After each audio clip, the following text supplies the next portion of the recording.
Voting rights. What's the president's view on the early bipartisan talks around rewriting, reforming the Electoral Count Act? It doesn't go nearly as far as he'd wanted on voting rights, but there is perhaps new urgency given the former president's comments at that rally and in the statement where he appeared to admit to this scheme to overturn the election results of 2020. Sure. Well, let me speak to that first, and then I'll come around to the Electoral Count Act.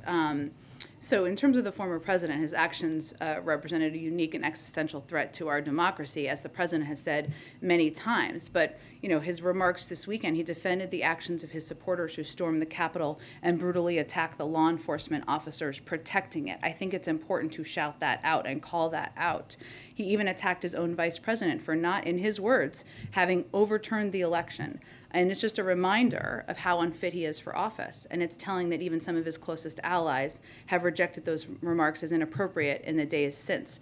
As it relates to the Electoral Count Act, as you noted, Jeff, in your question, I mean, it is not a replacement. And I think why we keep saying that is because we don't want anyone to suggest who supports it that it's a replacement for the John Lewis Voting Rights Act or other voting rights legislation that has important components of it that would provide a basic baseline and important protections for people across the country who are trying to exercise their fundamental right. We've been open to and a part of conversations about the Electoral Count Act. We've never been opposed to it. We just don't want it to be a replacement for. And lastly, at least 6 HBCUs received bomb threats today. Yeah. The FBI says it's aware of these threats and it's coordinated with the local law enforcement. Has the president been briefed, and do you have anything to say about it from the podium?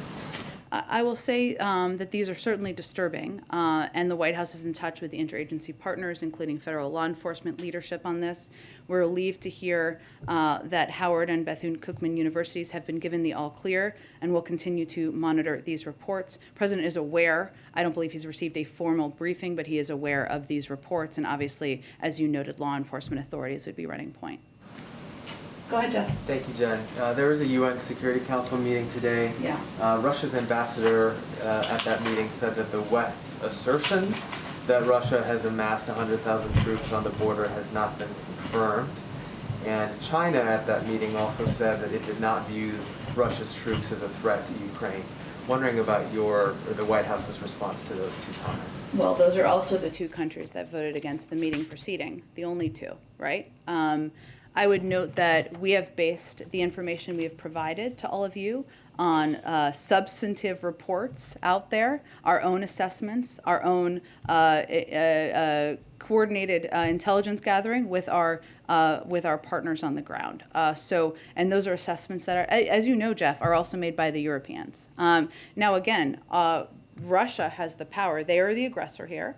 They have the power and ability to de-escalate, to pull their troops back from the border, to not push more troops to Belarus, to take steps to de-escalate the situation on the ground. But we know, we see with our own eyes. You have heard members of our defense team, our Secretary of Defense, as well as General Milley speak to this in very specific detail, as well as our UN ambassador this morning. It is not our preference to be having these conversations. We'd prefer there to be de-escalatory actions by the Russians.